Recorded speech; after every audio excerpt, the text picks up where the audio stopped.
Hello, everyone. So, welcome to the second in this year's series of the F.A.I.R Dialogues. This is our third season.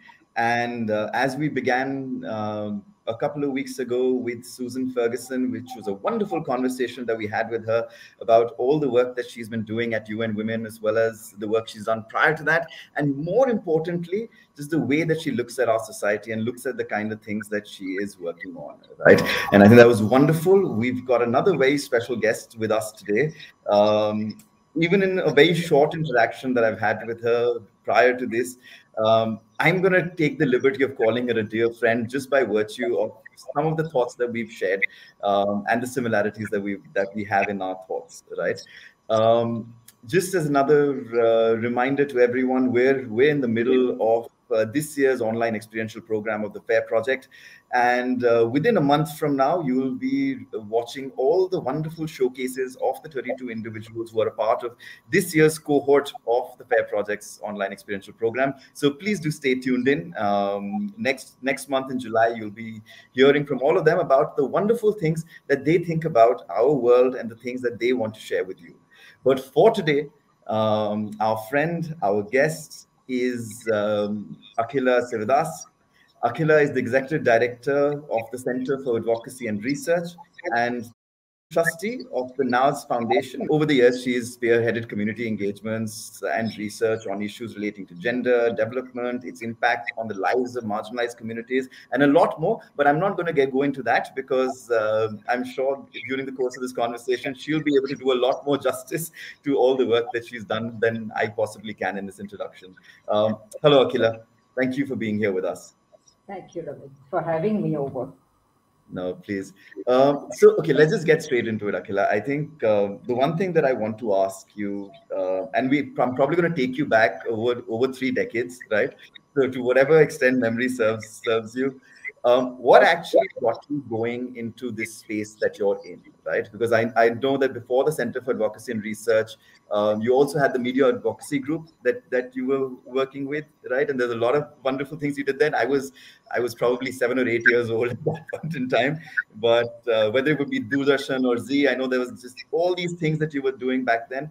What really got you into doing all of this, right? And if I may, what kept you in this space all these years after so many decades?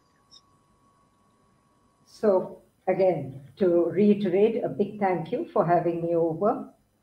And of course, I've been having, the last 1 year, we've been having continuously some conversation here and there. So a lot of sort of a sense of knowing you all has grown over the years. So when I look back, Ramit, I think there are two formative influences I had. One is an image that dogs me till today, but much more when I was growing up. And the image was of, that I would open the door, go into a sit out or a veranda, and then open a wicker gate, and then go into the wide world. I think that is a very strong image. Until today, I get the feeling that every morning I'm getting up and replaying that image of, running out into the wide world. The second very strong formative influence was my own home. Grew up with a civil servant, and invariably the conversation at dinner or wherever we were getting together, we're all part of the generation of midnight children. There were many problems that was gripping the nation across the 50s, 60s, even more so in the 70s, but the 50s and 60s were very formative years. The nation was young and as intense as what we are experiencing today. We always feel that the years gone by are sort of rosy and wonderful, and it's now that the worst is setting on us. It's not true. Every generation faces a dilemma and a sort of, and all the kind of anxieties about where we are. And by the time all of that was over and I grew up, I really was ready to engage with civil society. And the first thing I did was to organize in my own neighborhood the domestic workers. They're all my country cousins. They're from Tamil Nadu. They were from Tamil Nadu, from Salem. a district where a large amount of migrants, domestic workers particularly, would come in. And of course, the first thing was to organize them and sensitize all the sort of homemakers that they're to be treated well. But so that was an early beginning, not taken too seriously, but I think I developed a sense of engagement. Then in college, I played a major role in the student union, and I think those experiences have had a lasting impression. As I grew up, and those experiences actually mold you, and the choices you make in life, and at every stage when I reflected on the choices that I had made, I realized that going ahead is not what I did, but what I need to do or what I will do will be, have to be very carefully thought out, and a lot of preparation has to go in. So, it at one level, it sort of broke my, or it sort of engaged me. At another level, it taught me some very early lessons on, all of this. That and most important lesson is that it's not you that makes a difference. It's the way you engage with the entire context that will make a difference. So till you know how to engage with it, don't get caught in it. Be patient. So I learned from that. I learned a lot of early patience with this, with the process. No, understood, Akhila. What you just said right now, it's making me think about something that a lot of people ask me, even at the FAIR project, right? Because we have a lot of conversations with young adults across board. And in our very first year, one young adult actually asked us in the middle of the program and said that, what all we are doing is sitting on our armchairs and talking, right? And that was a criticism of the FAIR project, and I couldn't help but agree with her at that point in time, right? And of course there are different aspects to it, but at that point in time the reality is that till the time you don't see things with your own eyes, it's very difficult to relate or to actually understand that. And unfortunately, I see it happen so often that sometimes the people who are actually making the decisions, whether it's in the CSOs or whether it's in the government or whether it's in corporates, um, don't really know what the reality is. And I think that's probably a message, perhaps, to all the young adults to not make assumptions, perhaps, right? And actually see things for what they are before actually going down the path of trying to see, even assume that we can assist, right? And you actually did that. You saw what was going on, right? But is this something that you've noticed as well? Something that you've got a thought on?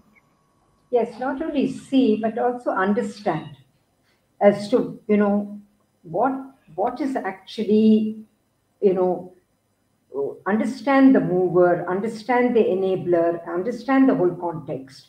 So very often when you're in, especially when I the kind of early exposure I had to both student union politics and other sort of university sort of congregations, etc., there's a very heady feeling. You feel suddenly very important. You're young and you're being sort of you're actually saying things which everybody else is listening to.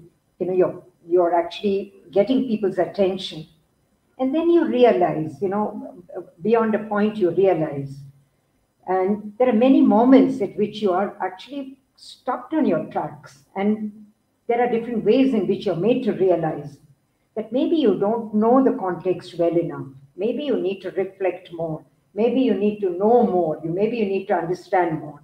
I think that was the big takeaway I had in my early influences.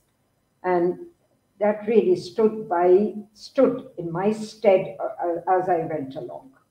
Yeah, definitely. No, absolutely. So we've in fact already got a question on chat, so I'm just going to read that out and we'll take it from there. Actually follows on from what we were just speaking about right now, where Shivani is asking, do you think that civil society is slowly turning into the playground of the elite with more idealism than actual on the ground assistance? And I'm actually going to link this up with what you had said in a while back, when you said that we all believe that this is the worst that we've seen, and the past was better, right? In the same way, like I think the flip side of it, and another way people look at it, is that today we're doing a lot more for civil society than we ever did before, right? But is Yes. that really true, or is that an illusion, or where do you think we're actually headed with these conversations? So I think it's a fair statement that has been made. There is some, shall we say, sort of a strong element of truth that we could, sort of assume that that we know things better, and that we are coming in there as an expert. We are coming in there because we can churn data. We are coming in there because we have what you call the intellectual skills. And all of that is essential for social engineering, undoubtedly. There's no doubt about it. The question is not, chicken and egg. It's not about flipping or, the pros and cons. It's about just contextualizing it. So one of the things that one realized very early is the assumption that people are where they are, the poor are where they are because they're illiterate. Not that one is glorifying illiteracy, but the assumption that they are illiterate and that's where they are, and you are where you are because you're literate, learned, all of that, educated, sort of negates the whole context and the issue. It negates all the privileges, all the entitlements, all the people like us culture that we are part of. You scratch somebody's back and somebody else scratches your back. All of that kind of bonhomie that goes on. All of that is negated. What is very critical about this entire assumption is that, and then from that standpoint, you go about, civilizing and teaching and preaching and all of that, because you feel that you have to take them out of their, what they call, the space of ignorance or whatever. And across issues, Ramit, you take any issue, any kind of what is called a diagnosis of any sort of problem, a problem statement, any problem statement on any issue, it'll begin with this note that people are not aware. Yes, they're not aware. Why you've chosen to mystify everything? Of course, they're not aware. What they need to know, they know very well. But that's fine. And even that one can tolerate. Yes, and of course, huge amount of resources are spent in building all the communication and making people aware. Very good. By itself, there's nothing wrong with it. But then this has to go with what we were talking earlier, that you on the other side are equally blindsided. You are not, you can't perceive the truth either. So what do? So very early on, we were very conscious that we must begin just by listening. Listen, listen, listen. And it's not about what they are saying.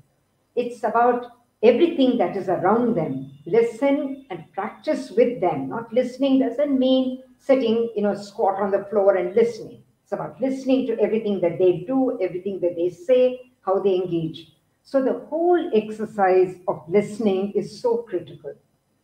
The minute you do that, you realize that you can't sort of put people under some sort of, typology. You can't say woman, poor women, marginalized women, or, all of that. Each group, every section of workers, right from artisans to BD rollers to construction, anything you take, such a complex reality, such as such specific variables in their lives. So with anything that you do, you need to unpack all of that. You have to listen and unpack, listen and unpack. The minute you do that, you're entering into that entire space of, you know so much, but who will bell the cat? Surely you can't do it. I mean, you don't have the capacity or the capability. So what do? Your own, ability to steer that issue becomes very, very critical. Not because you can do it, but because you're precisely in front of you is, waiting to be discovered leaders, literally leaders, pioneers and leaders, who take so much risk, who are so prepared, and just on one strong motivation that, I don't want this to happen to others. I don't want this to happen to my children. I want this to be changed in my lifetime. I don't mind, doing whatever it takes to make it happen. The investment in change is so high, absolutely no sense of wanting to keep status quo.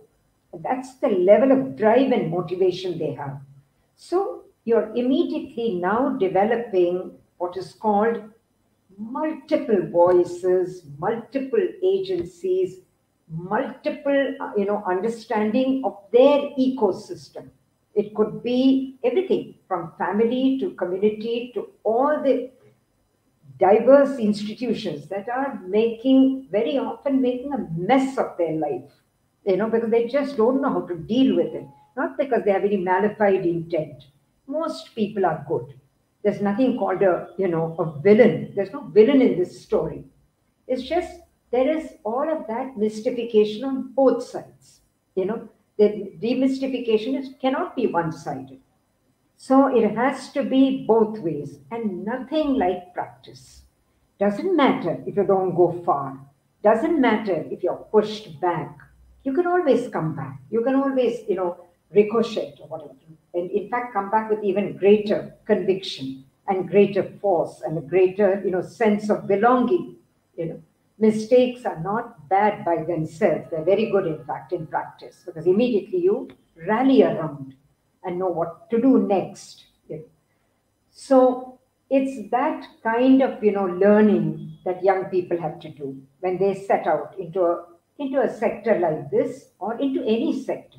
It doesn't matter really, because everywhere you're dealing with people, and everywhere people have the potential to be transformed into social capital, which is invaluable, and in which case you have to be able to play the perennial role of a catalyst, at best a facilitator. Never assume that you know their realities or that you have the power of attorney to change their realities. You're as good as you can be, and stay that way. And that's the main role that the civil society has to play. Everywhere ensure that, what we call the momentum of change, or the urge to transform, gets strengthened at every level. And for that, build leadership at every level, And in fact, the deeper the levels, the more what we are very clear about the concept of a collective leadership. We don't believe in, hierarchical structures. So the concept of a collective leadership. So you have what is called each of these constituencies represented, fighting their own little battles, shaping their ecosystem, bringing clarity to their own aspiration and how to realize it. And at the same time, you build platforms that brings them together, because, it's important, especially in the urban context. It's important to not only have diversity, but also cohesion and respect for each other. So build what are called aggregators, again, led by the community. Definitely use digital, use IT, but let the ownership be in the hands of the community, and then, create what is called a critical mass, that can impact everything, including, shall we say, a very intimate context of family and home. Yeah. No, that's brilliant, Akhila, because you've touched upon so many different things, and in my head, I'm trying to keep note of everything I want to ask you from what you said, right? The one thing, though, the one real takeaway from me from everything that you were saying, right? And I think there is a, and it's beautiful that it came across in that manner, Akhila, because for you, what it seems like is that you don't put a time limit to making change, right? Because everything that you spoke of is long term, it's engaged, it's about seeing things follow their natural progression, assisting in that natural progression, but not doing something out which is not natural, right? Which all needs this assumption that all of us need to have, that if we are in it to try and make a change and we believe that change is positive, whether it is or not will still be left to the people on whom that change is being affected and being impacted, which will take the time that it requires. You cannot fast track it. You cannot push anybody to do it, yourself or anybody else, right? But you have to give it time, right? And what was beautiful is that you didn't mention time, but everything that you said in what you said, you had that presumption that everyone will give it the time that it requires. But that's my next question to you, Akhila, and especially since and you run your own CSO, right? Um, in today's world, we keep looking at a lot of these projects that keep coming up, which are time bound, right? For 5 years, we are going to be looking at HIV in the state of Odisha. For 3 years, we're going to be looking at sanitation with respect to women in rural Rajasthan, right? So those kind of things keep coming with a time-bound objective, right? Now, how do individuals and children and the young adults who are going to be getting into civil service organizations or maybe starting things of their own and so on and so forth balance this? Or is there even a balance required? How do they navigate through this entire? Everyone's looking for that silver bullet. Everyone's saying, "How do we solve for this?" Right? And how do we solve for it in a very short time period? Right? But in all that you said and all that I believe in, there are no shortcuts, right? So, do you have any thoughts about how to navigate this entire push and pull about let's get things done, let's see results versus taking the time to see things through, even if it takes decades and centuries or whatever it may be? So, two things, Ramit. There is uh, often a sort of, let's say a mental image, that people have in their own mind when they look at what you said, a time-bound project. And, you have not done something for 70 years. You want it to be, fast-tracked in 5 years, What stopped you? And, what makes you think that, we can do? You couldn't do MDG, now you have an SDG. If that didn't occur, how will this occur? So you're constantly sort of plagued by that. Two things I want to mention, especially to the young people who are listening, that one of the things that we must understand is that there has to be what is called a leveling. So what I know, you should know. What you know, I should know. So nothing that, there's nothing called not knowing or not wanting to know. That openness has to be there. Not only that, you have to have a way, what is the strength that a CSO brings to a community, organization? The only strength we have, Ramit, is an idiom. That's all. We know the idiom. And it's important, what we know, that idiom should be known by the community. You don't have to be a doctorate. You don't have to be a PhD to know the idiom. That entire idiom is abstracted for people like us, but for them, it's a living reality. A lot of it is living reality. So you will, once long back, I saw an image on a television program where the workers were getting losing their land. A highway was being built, and in public interest, all the land was being seized. So this woman was asked as to what are you going to do? And all she said was, the child on her, she had kept her stride on her hip. She pointed out to the child and said, if you're, seizing everything, please take this baggage also with you. I don't have the means to take care. And that is as powerful as a tome written on, all of these issues, yeah, all of the kind of human rights violations that happens. No rehabilitation, no, sort of enough opportunity for them to know what is happening. You just go and you take possession because it's all in public interest. So it's not that public interest is not important, but the means to the end is questionable, And then she said, if you're going to adopt this means, then take one step further and take this also away, because it really is beyond me to do anything more. So I'm just saying what you know as idiom, a lot of it is abstracted because you're not part of that reality. It takes you, it boggles your mind to know how they live, how they cope, what are their stress levels, what are they, you don't understand any of it, So it's very important that they acquire the idiom so that they can talk back to you, demystify for you the same issues that are troubling you, and, get your attention and respect. Yeah.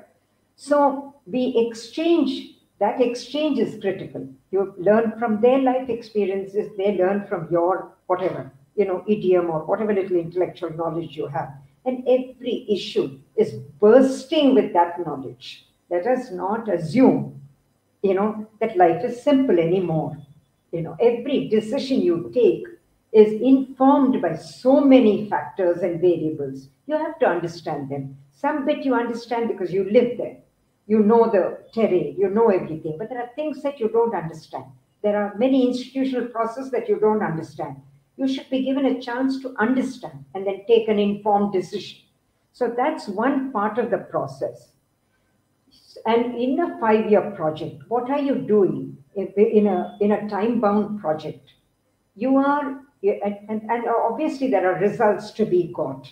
You're very clear that the first thing you're clear about is that you're not in it alone. Okay, so everybody apportions their responsibility. Okay, it's not a standalone responsibility. It's everybody's responsibility. So the first thing to do is to sort that out. What are you going to do? What am I going to do? What is she going to do? That's the first bit to sort out. Then, if you're playing a cross-cutting role, you have a particular set of responsibilities. If you're playing a vertical lead, a set of role, then you have a set of responsibilities. In either case, you better reach out to others. If you decide to work on your own, you're going to hit a cul-de-sac. You're not going to get far. So that's the first principle, to know everything, to know what everyone is doing, even if the person is not in front of you. There's today that, there is many ways to find out, even if you have to put an RTI and get your information, get it, because there's no point going into something without knowing who's doing what and what are the possible harm that each of us can do. Forget the good. First, count the harm. Can I reduce the harm? Understand the harm that we can cause, to poor communities in the name of doing good. So all of that has to be understood and a consensus has to be built. We are in the space of, for instance, on an issue like HIV, we are working with communities that are extremely, sort of not only marginalized, but criminalized, completely misunderstood, as you know, tormented by all the stigma and discrimination, because it's a disease that brings with it all kinds of, moral and judgmental sort of, baggage. So something like that, whatever little you negotiate on the ground, you have to give air cover to that literally, because, anybody can come and rubbish it and destroy it. Not even understand, even ridicule it, not see it as a big global conspiracy, label it, brand it, and just, whatever, conflagrate, whatever, just get the issue sort of, all hyped. So the first thing you have to do is look at your potential, stakeholders. For instance, something like that, we were assigned to work with the media, and particularly work with stringers, local media, district media.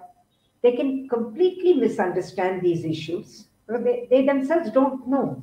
They're truly, in their case, it's a true, level of, ignorance. They don't understand the issue at all. What is happening with men having sex with men, what is happening with sex workers, what is happening with, women who are living with HIV positive, they don't know the realities. So we went about not only sensitizing them, but literally sort of, taking the risk of exposing them to the realities. The risk can boomerang. They can actually, there's so much of that kind of, frivolous, sensational journalism. They can actually turn around and make a hoo-ha. But you have to trust people, and it's always paid me off. I think most people are decent. The exception cannot be made the rule, but you have to take trouble to explain. You have to strike that raw chord, that you're working with human beings and not with some, bogey in your mind. So we did a lot of that, Ramit. In fact, we subjected many journalists to HIV testing. They went through torture before getting their results, because their life could take none of them turned sort of positive, but still there were very sort of trying moments for them. So even something like that, we would take them to a site and explain everything. We didn't want reporting. We just wanted them to understand the issue. Reporting is incidental. Please don't do harm.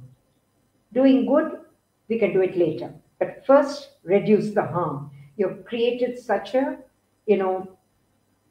sort of a negative image that, and a problem like that not only cannot be solved without the women, without the key population, they're actually the key to the solution, But more importantly, this is the time when we need to get rid of all our, fossilized ideas and, build a new sort of equation with, communities and groups like this. It's an opportunity for us to reform, not only, don't go on about them reforming. And of course, globally around the world also, there was a very strong expression of empathy that made a big difference to the whole issue. And the media also played a very proactive role with us. And so that was one very important thing, that, in the 5 years, we were able to do so much, because the minute you put it out into the public, and you get what is called an empathetic ecosystem, and articles after articles appear, not about what they are doing, but what the illegality of all of that, but about their contribution and their, our lack of understanding of that work. So a lot of, that kind of makes sense, articles came. Of course, we had to deal with negative. It's not like, you can ever sort of, create a one-way public discourse. There's always the negative, but the negative you can take in a stride if there is a place to counter that negative. You have your voice, speaking up. So I think to come back to the question of that, time-bound project, two things are very important. You have to know who to work with, and you must. There's no question of none of this can be done single-handedly. But secondly, you must know exactly, where you will optimize that collective effort, and not go about reinventing the wheel, trying to sound different, trying to be very original, trying to hog the credit. All that should be stopped. You should be very down to earth, pragmatic. There's so much of knowledge everywhere. Best to, work in solidarity with everybody, let some of that rub off you, let yours rub off to them, and that kind of give and take, and approach the community not as vertical, but as a collective. Somebody brings in something, somebody brings in something. Don't get into that possessive attitude that this is my union, this is my community. All of that culture has to be. And 5 years is a long time, And the third piece of advice, and I'll stop there, is that, anything you do, Ramit, the young people should know that it should be done properly. It should be done fully.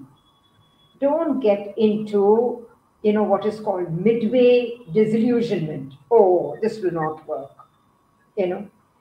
Ensure that it works. Of course, there'll be problems. Of course, there will be, many challenges. Of course, there'll be more to be done. But don't write off effort. Work towards crystallizing something. You may not get a solution, but you will get a pathway. You will get precedence. You will get evidence. You will get, shall we say, a commonality of perspective. We should look at all of those as part of the 5-year learning. The 5-year is not that you have to do things in 5 years. What it really means is that 5 years should be meaningful 5 years. Not something that, you regret all your life and say, why did I spend so much time in doing it's a pursuit of futility. That's really not permissible. If you stick your neck out and want to do something, then you better put your head on the block. Now, don't start looking for other heads, and chopping them. So I think a lot of that, what is called the whole framework of, public accountability applies to everybody, big and small, high and low. I think that's very, very critical. No, it's so beautifully put, Akhila, because at the end of the day, it's your commitment. If you have made a commitment, then you fulfill that commitment, right? No, and think it through. There's so much resources in our country. Yes. The problem with our thing is that, we're all the time doing one-upmanship, feeling that, we know better than the rest. And I think for young people, all of that, of course, the Me Too culture has become another Me Too. But that the dangers of, I-ism is very, very, No, absolutely. And I think whenever we keep looking for problems, I think we have to be looking for solutions. Like that's really where our mind needs to be, that problems will come again. As what you said, Akhila, I think it's the most obvious thing. If you're trying to do something which has not been done before, right, there must be reasons why it's not been done before. There must be problems. There must be roadblocks, right? There must be speed breakers. They have to be there. You already know that they will be there. So when they come about, your instant reaction should not be that, oh, look, here's the speed breaker. You already knew there was going to be a speed breaker. You probably didn't know its shape. You probably didn't know how high it was. You did not know when it's going to come, but you knew that they were going to come, right? So you were aware. So when you're aware, then automatically when it comes, it shouldn't be a surprise, but rather it should be, oh, finally it's come now. Now what do I do about it? How do I get across the speed breaker, right? And as long as you've got that thought process in everything that you said, the other thing that I was observing, Akhila, and so you do it so, I don't use the word casually, but because you do it with such experience that you recognize the vastness of all of these issues, Akhila. Then I think that is also something that the youth or anybody who's working in this area needs to always recognize, that whether it's your problem or whether it's your solution, it will always be intersectional, right? There will always be different parts of society, different parts of regions, everything will come into play, right? Today, something happens in Delhi again, and we know that it's actually originating from somewhere else, from a region, different region altogether, right? Whether you talk about migration and you talk about things like that, where you're suddenly then playing blame games. You're saying, oh, no, they are like this. No, they are like that. Oh, no, they did this, right? Again, like with the farmers and with the pollution in Delhi, we keep pointing fingers, right? We don't recognize that the problem that we're looking at is probably much more different than what we're actually analyzing it to be. the origin of that problem may be completely something else at the end of the day, right? So which is where you need that commitment. You need that ability to see things through, to once you get into it, then not turn a blind eye to anything, right? And that's probably also, Isha, your answer was what Isha had asked. And if you want to One add to that, you point, can. Ramit, I want to Yes, add please. here. Yes. So all of this is fine, but never compromise on your standpoint. Okay, that's a different matter. Ensure that your standpoint is, firmly understood. Make the effort to make people understand. And very often we don't get understand. We work on the community spaces, and the decision-making system has even shorter validity than us. They're actually transferable every 3 years. If that gentleman comes into your life, and if he has 364 days, to relinquish his post and go to a new post, he will start withdrawing from the process. That's the validity is for them that straitjacketed, So, and as you said, our processes are time consuming. They have to be understood.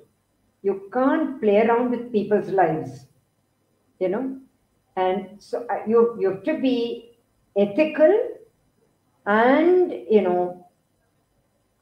transparent and open. So you can't play games with people. So, very often that's one frustration that the civil society has. Do the dirty work, but don't speak up. Don't have an opinion. Now that is a difficult sort of, predicament, because we are there for a long time. Our processes are very human-centric. We are very accountable to the people we work with. We go there every day, and there's no way we can sort of shrug our shoulders or move out or move into another something else. So that stress is there.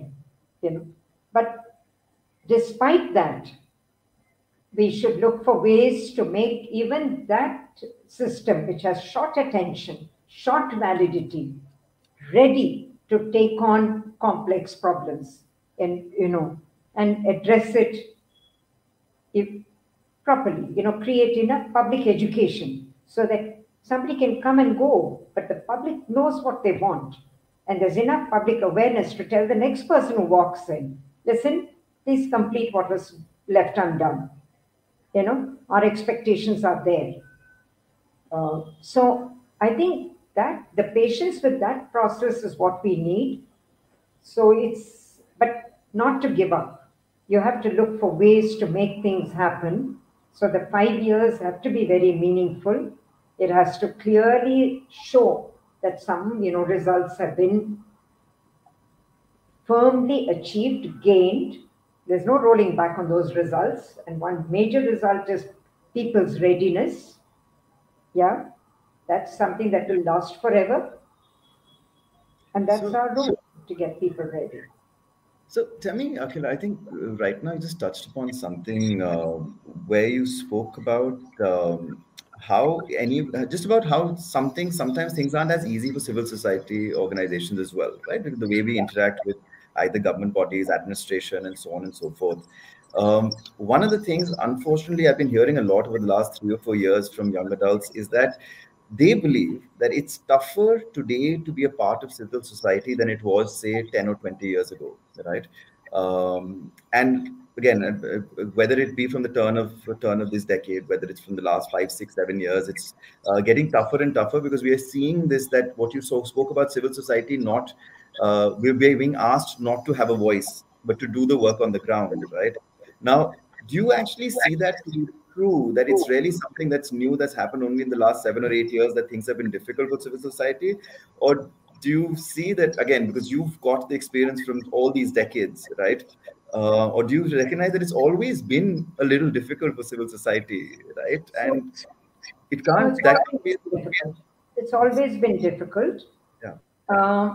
It's also important for us to recognize that, we are not the owner of the issue. The owner is the community and the government. You're not the government, and you're not the community. So your role, whatever role you're playing of mediating, catalyzing, igniting, educating, whatever role you play, has to be a role where both the natural owners need to sort of go beyond you. So it's always been difficult, and it's always made, right from the beginning, since the work started for us, we have taken this limitation, we have understood, or whatever, we have engaged with this limitation and ensured that the baby and the bathtub does not get thrown out, together. That ensure right from the beginning that whatever little we do together, all three of us, the community and the government, it's clearly understood on all sides.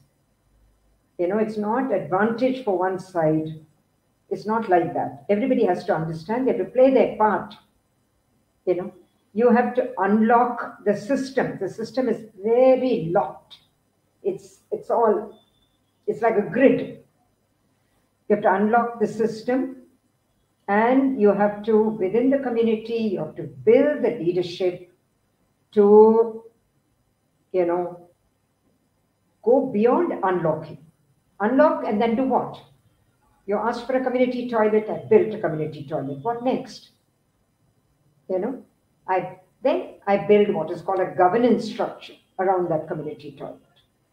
I have to ensure that the community toilet is safe for women.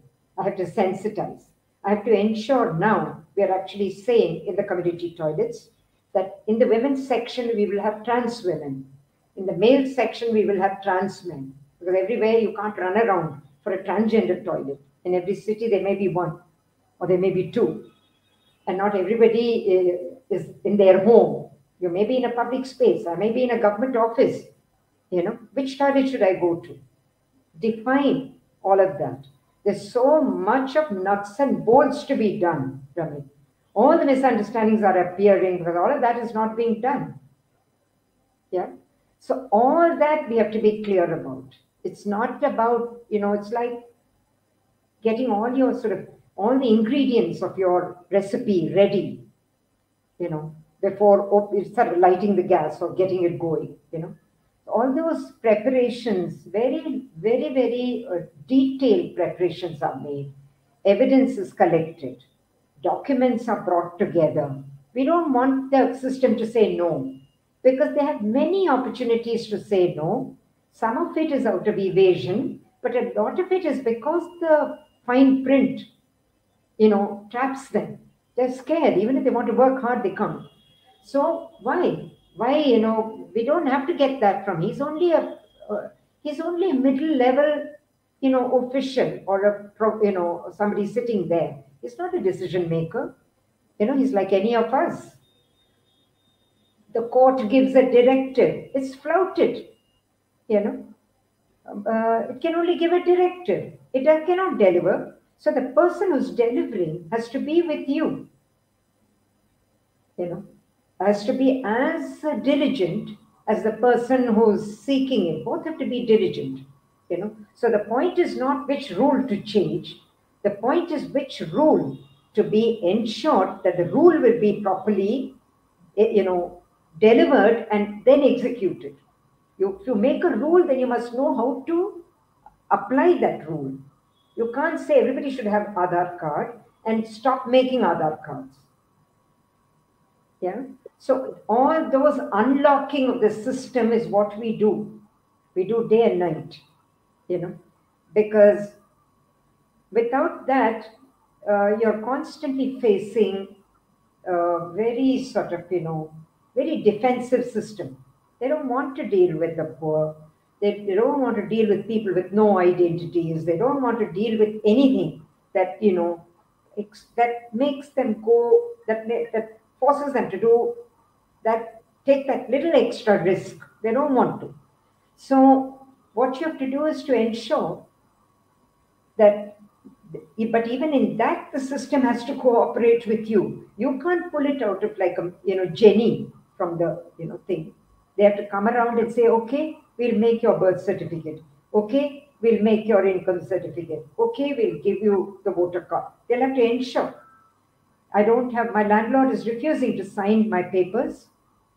Then I must be able to make a rule that as a community-based organization, I am taking guarantee for her.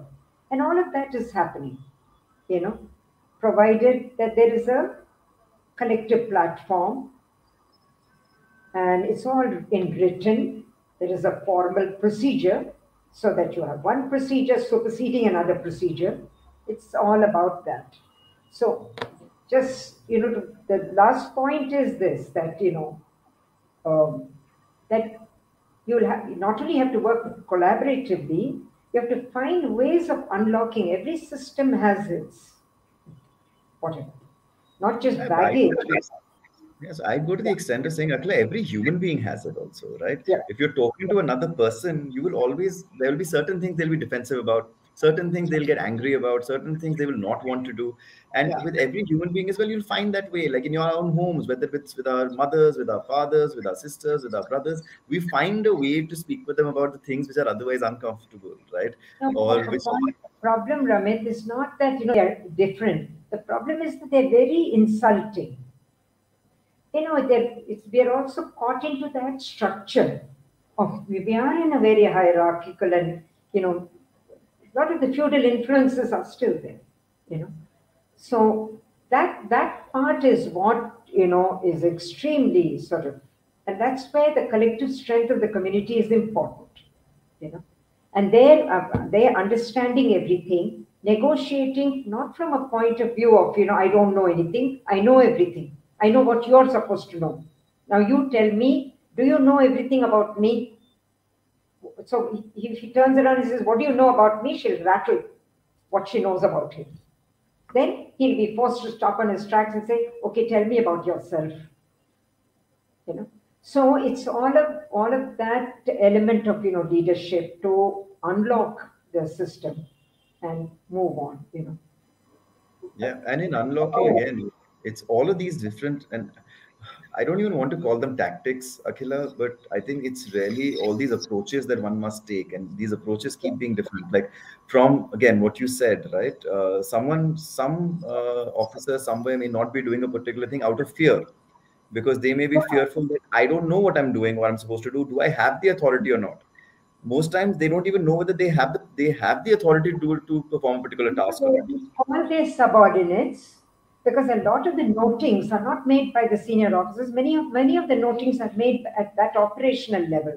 They'll call that person, and the person will say, please don't. That person will discourage. So when you're unlocking a system, you're not just sitting in the top man's office room. That doesn't mean anything, or top woman's office room. Doesn't mean anything. You have to get the whole system to understand where you're coming from and what is your responsibility and obligation to me, and then what in return, what am I prepared to work with you on. So now, we have places, Ramit, where the women entirely run the operation, including the common service centers. They're sitting there and uploading all the applications. They've learned the digital, they've learned online, and they're a resource to the community and to the system. They're a common resource. But how do you keep their motivation levels up, Akhila? Because I'm sure that they also then face these issues and these concerns when they're trying to do something, when you're not on the ground, where your team is not on the ground. And it does become demotivating at times for a lot of people when they face this sort of challenges and this sort of roadblocks. Now, how do you manage to keep them motivated? Or is that something that has to come from within for them? Or is it something that you can help with as well? Yes, it's their resilience, Ramit. There's no other explanation. You know that. They're really exceptional. You know that. So it's an inbuilt resilience. No, And absolutely. the minute they're part of something like this, they sense the opportunities. They know. And they network. Even if you're not there, they're networking with local politicians. Any place you go to a monument, it is them. You go to any sort of politician's darbar, it is them. They're not waiting for you. But if you're there and if you can do something with them, all the better for yourself and for everything around. I mean, all the better in the sense that it adds to at least the middlemen don't exploit. There are many middlemen exploiting them. And they fall prey to everything. They also take a lot of risks, unnecessary risks they take. And so all of that, for every, element of what they call not being aware, you will find at least 10 to 12 elements where the system has actually set the trap for them. If you have to look at sins of omission and commission, you'll be shocked at, how the price of inaction is so huge. And they have no idea. The system has no idea. All they want to do is to go to, peacefully to sleep. They don't realize that every bit of inaction is down the line, causing huge sort of, human. And that's where there is, I know you're right. At the end of the day, it is their resilience. It's inside them, right? But do you believe that those whose resilience is, and I actually personally believe that resilience is also something that needs to be unlocked also, right? Because I think all of us as human beings have resilience, but there are still occasions where it's not been unlocked because of the kind of positions or situations we've been placed in. And that also becomes a major challenge for young adults also, right? Where they have a lot of good ideas, they have a lot of good intention, but that resilience, they either, I mean, as adults tell them that the resilience is missing, but is it missing? Is it something that they can unlock? Is there something that they need to think about in order to make sure that they can actually unleash this resilience to actually make change happen, do the things that they need to do, and not get demotivated, not give up in midway, and things like that?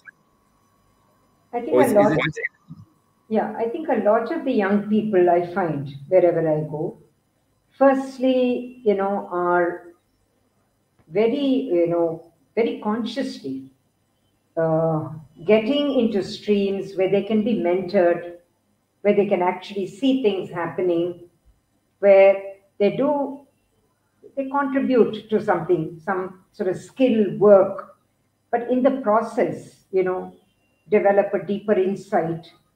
So I think a lot of that kind of, practical experience is very, very critical. That's one thing that I think is very, very critical.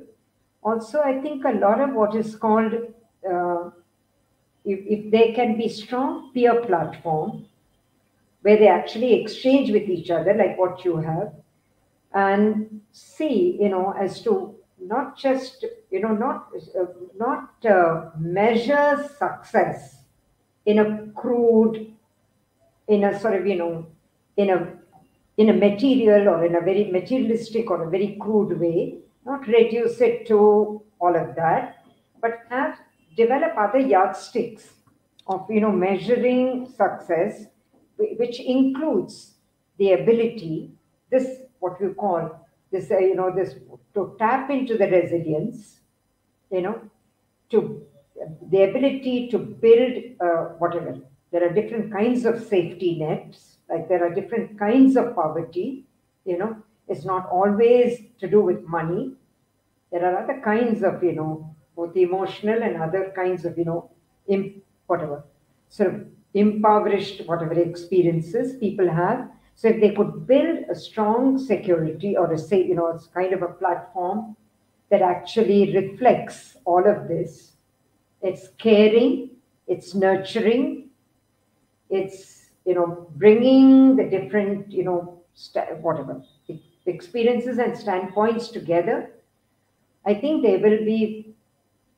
will prevent any kind of, shall we say, what we say Philistine kind of thinking, which is the one big danger that the young people are into. At one point of time, we were very concerned about, young people not being given enough opportunities, particularly the girls, not being given enough opportunities to, to sort of shape their own life. But while that at some level is slightly opening up, they're coming out into the cities, establishing themselves very well, doing things that we would never have dared to do, having such, tenacity and courage. At one level that is happening, but at another level, it's also causing a lot of sort of, in their own little way, it's causing, I wouldn't call it confusion so much as, a false sense of belonging here and a false sense of belonging there, or not belonging here, not belonging there. I think a lot of that has to be sorted out mutually. I don't think there should be any external influence, neither of the parent nor the older mentor. I think they need to discover themselves, otherwise they'll get fragmented and, not only fragmented, but also, I think sort of develop some, I would say, bigoted views. I mean, that there's a danger, So I think their ability to discover each other, their ability to reach out to each other, not to judge the other person who doesn't understand you, wait it out, explain, reach out to them, collect a little, build a little critical mass around you that not only helps to explain about you, but explain the entire context of the issue. I think all of that effort needs to be made in building young people's leadership. It's not just about, only sort of giving them a platform, but also sort of ensuring that what you have done, that kind of diversity should be there, and there should be a lot of intra-learning. There should be moments where they're able to actually tell people about what it means to be who they are or who they are not. All of that needs to, come out and mature them as a collective. So I think we have a task cut out for us as far as young people are concerned. No, we do, and I think the message really that you're sending and that I would want to reiterate also is that all young adults need to recognize that sometimes they may feel alone, but they're not really alone. They need to reach out, right? And find, and it's not something they need to do all by themselves. They can do it along with a community of people, along with people who they can find, they can reach out to, and collaborate with to solve for themselves also, not just about the problems that are plaguing our world and our society and our country, but themselves also. You have the outreach, and we shouldn't be shying away from reaching out to people to actually strive and for. find out about everything. There should be nothing that is untouchable. No issue, no perspective, no standpoint. Find out. You may agree to disagree. That's fine. But don't develop, a sense of othering. That, that's different. That's not me. I think all that needs to go. We are too close knit now to allow that to sort of, go on growing and creating other kinds of, polarizations, divisions, So I think to be able to understand all of that and then to take a point of view is fine, So you respect every point of view as long as it's not killing people. Yeah, I think that. And that's been the theme of everything you've been saying, Akhila. Eclecticism, they call it, to have that kind of thing. It should be there. Right. No, and like I said, I think that's the theme of everything that you've been saying, because right through, whether it's about the young adults finding their resilience, whether it's about how to work in as part of civil society, how to work with communities, everything is with. Everything is collaborative, right? Whether you're finding yourself, whether you're finding a problem, whether you're finding a solution to that problem, how you're carrying along, everything has got to do with recognizing that there are other people, and you have to be mindful of everybody else as well, and then of course mindful of everything else also. And that's just been a recurring theme right through everything that you've said. I'm mindful of time, but I do hope you have another 5 or 7 minutes. I Yeah, have another yeah, question yeah, with you. yeah. I think Yeah. we are at the end of it. Yeah, Okay, so you have 5 or 7 more minutes, right? yeah, yeah. Okay, good. Okay, so one thing, and I'm going to try again to bring the conversation back to individuals from community and collaboration, because Inayat and Kritika have got these questions which I'm going to club together before we ask you our final question for the day. Inayat's question, really, and I'm paraphrasing, is that how does one define awareness for oneself? Because knowledge is constantly evolving. So when do we actually know that we know, or do we never know, right? And then what Kritika ends up asking becomes very important relatedly, is that how do we then balance what we think is right for society versus what they think is right for them, right? Because if you read what Inayat said, she said that we never really know, or do we know, because everything is ever evolving. And then Kritika is asking that, okay, so now we have an idea what we think needs to be done versus the society having an idea what needs to be done. How do you create a balance between that in it becomes a bit complicated then. So, to answer the first question, one part of it in awareness, there are many elements from it. One part of it is your knowledge element. Okay. Every day that frontier is growing. All right. And in fact, your first reaction to many of that is, to sort of stop on your tracks. You're not quite clear, or you're not quite sure, but that's where humanity should go.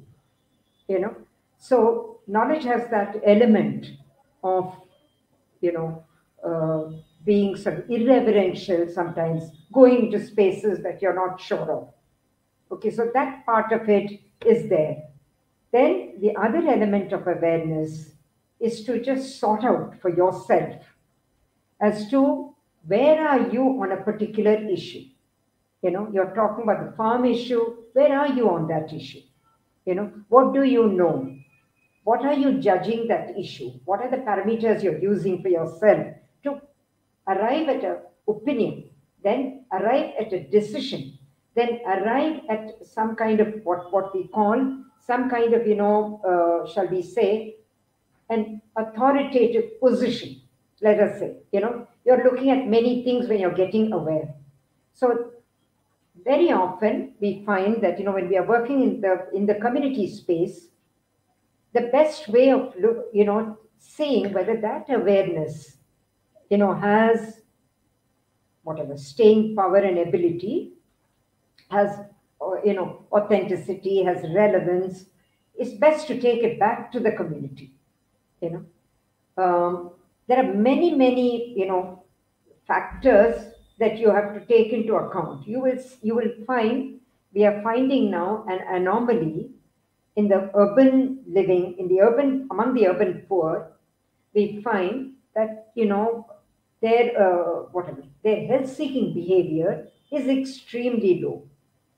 Okay, they're sitting under a hospital, a public health hospital. Their slum is just next to it, cheek by jowl, but they're not going there.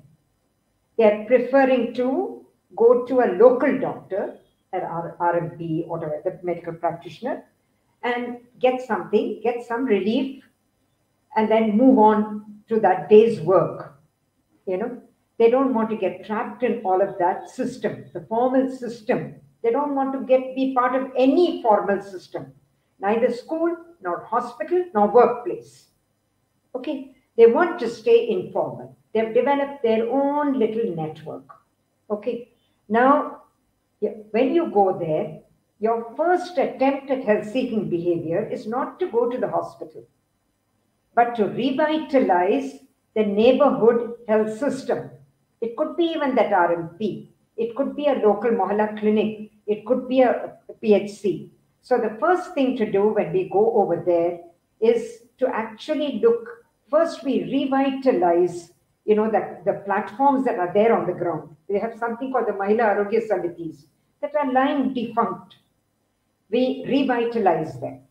That Mahila Arogya Samiti consists of people with different, disease profile within the community. They have a family which has got non-communicable disease. They have somebody who has a special child. All of that is members of that Mahila Arogya Samiti. They're not just women brought from somewhere, They pontificate the problem, then they go to the system, get themselves convinced. Who are you? What will you do for me? Can I have a say in your matter? Can I sit at your table? Because I don't have a seat at the table, then you can't reach me. Through them, the rest of the community is mobilized. Their awareness is then filtered down to the rest of the community. They become aware. They become part of the solution. They become part of the system. They ask questions. They get responses. They hold camps. They bring the system to their doorstep. And that's how the relationship is built. So it is that awareness we are talking about. We are not talking about, all that frontiers of knowledge. Within that, this also comes in. Don't mind you, this also comes in. Suddenly you will find that they will decide to fortification of something, that something will come in. No, they're not eating kind folic acid. Anemia is getting very bad. We must, get into what we call more, deliberate solutions, and then a decision comes. That's the time when the community is trained enough now to ask questions, to get themselves tested, to see what the tests are, to actually say, okay, we 5 people will take, we will see what happens to us. All of that, you can't just, pass a directive and say, all of you consume it, all of you eat it, all of you get up in the morning. You can't do that. However urgent the problem, you have to carry the people. You have to create people's leadership. You have to create shadow bureaucracy. You have to create a shadow medical system. You have to create a shadow educational system. You can't just plunge into the people and take them by the scruff of their neck and say, now, go, you move. Yeah? So all that awareness is a two-way process. Again, I want to tell the person whose question, it's not a one-way process. You think you know, and you have to impart. No. And when you're saying, how do I know what is good for me? It's the means, it's the process that you use. That is, and please be open in that process. Somebody wants to come and explain, explain. Please explain everything. Please explain also the potential adverse effects, if not the real. Explain everything. Okay? Seek a second opinion. Seek a third opinion. Put it to test. Understand it's, do your own validation. Empower them to do that. Don't make them, subjects or objects of change, that you push everything down. And you create one little, frontline worker, and that poor thing is burdened, to deliver the entire community to them, to the system. Don't do that. Create an honest, transparent dialogue. Empower the community. Whatever urgency you have, you inform them. Let them decide as to whether the risk outweigh the benefit or the benefit outweighs the risk. Let them decide. And mind you, it works. Nobody can, sort of poo-poo communities. They have very solid, robust common sense. Nobody is, short of intellect, common sense, understanding. You just have to take them into confidence. In Bangalore city, we have a whole set of, every month, the primary health center plans with the community the kind of service to be given to the community for the next 1 month. Everything from budgets to the details of planning are done by the community. Then they go back and facilitate everything. So it's all possible, you know. It's about, you know, what we call equality consciousness. But I'll tell you, Akhila, I have to say this, right? I think the way that you see things and the number of things you see for every issue, it's remarkable, Akhila. It genuinely is. I just hope that from this entire conversation, right, every single time I've asked you something, and just the variety of things you've been able to show us in those 5 or 7 minutes that you're answering that question, that really is a true lesson for everybody who's listening in right now, is to be able to have that open mind. We can just see so many things for every small little thing that you're being spoken about, Akhila. It's happening. You must, you know, as part of your learning, please send your young talent to go to the field and, you know, see what's happening. Yeah. All those who are interested. I mean. But no, that was beautiful, Akhila. Thank you so much for this, right? And I'm just like, my mind was also in a way a little blown, because there's so many aspects which I consider myself to be fairly knowledgeable and aware, right? But there's just so much that I wasn't able to keep pace, right? And I think that genuinely is the beauty of this conversation, that people will have to listen to this again, will have to go through there is so many different nuances that you've touched upon, right? And there are those nuances which you've just spoken of in a flow, whereas for most others, they will have to pause, take a deep breath, and actually understand and absorb those nuances. And I think, like I said, if that's a skill set that people have learned from you today, I would be a very, very happy person. And I'm sure that you would be extremely happy as well with that, right? But before we let you go, there's one. Yes. Thank you for being patient. And no patience, Akhila. I still have one more question for you. There's one last question that we have to ask you. It's a customary question, right? What is your idea of fairness? What does being fair mean to you? Yeah, I think it's a very, very powerful word, and must be, you know, part of all our lexicon. Actually, I don't know what is the equivalent in our own language for fair, you know, because it's a combination of many things. You know, it's a combination of ethics, it's a combination of practice, yeah, and in fact, for possibly the most difficult attribute to measure and prove, you know, and yet one should aspire for it. I think the most important thing about fairness, I said, is, you know, develop what we call the equality consciousness, that everyone is equal, you know, and that that equality, whatever, opportunities of process, of learning, of understanding, of participation, of representation, of ownership, all of that has to be part of your work every day. That's very important. Very often at a personal level, at personal professional level, you know, there are sort of different connotations that are given to fair. You know, very often at an institutional organizational level, some decisions are made that are, you know, that are whatever, you know, what we call standardized, one size fit all, you know. If you're running a small organization, then there is some amount of, you know, fairness goes with flexibility. Without flexibility, there's no fairness. The fairness is not an attribute by itself, you know. It goes with resilience, it goes with flexibility, both, yeah.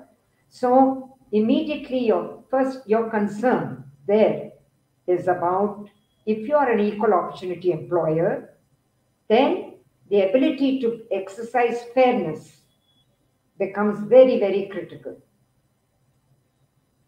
But, you know, and it cannot be put in the language of exceptionalism. It should be put in the language of, and it should be understood in that language. It's not about putting it, it's about understanding in the language of an affirmative action. So if you're taking an affirmative action to be fair, So that because you brought in diverse people, then it's absolutely essential that that affirmative action, doesn't become a gesture. It doesn't become a token. It's not just something that you do because you want to look good. It must be something that must be reflected in the, shall we say, in the institutional culture and attitude. So, for instance, for us, we have, in many of our offices, we have transgenders. They find it very difficult to be in an office discipline. They're not meant to be. They're not. They've got other talents and huge amount of energy. They want to express themselves in a different way, and they want they want complete sort of support, respect. Every rule of the institution should be something that makes them feel that they belong. And things can go, quite wrong. It's not everything doesn't fall in place. So I think fairness is something that has to be exercised in different contexts. All right. Thank you. Thank you so much, Akhila. And thank you for everyone who's been listening as well. We'll be ending the stream now. Akhila, if you can just stay back for a minute so that I can thank you again. But to everyone else, we'll be back again next week with another conversation with another wonderful guest. You'll get details of that very, very soon. And we'll see you again next week then. Right. And thank you. Thank you so much, everyone, for being here. Thank you. Thank you. Thank you, sir.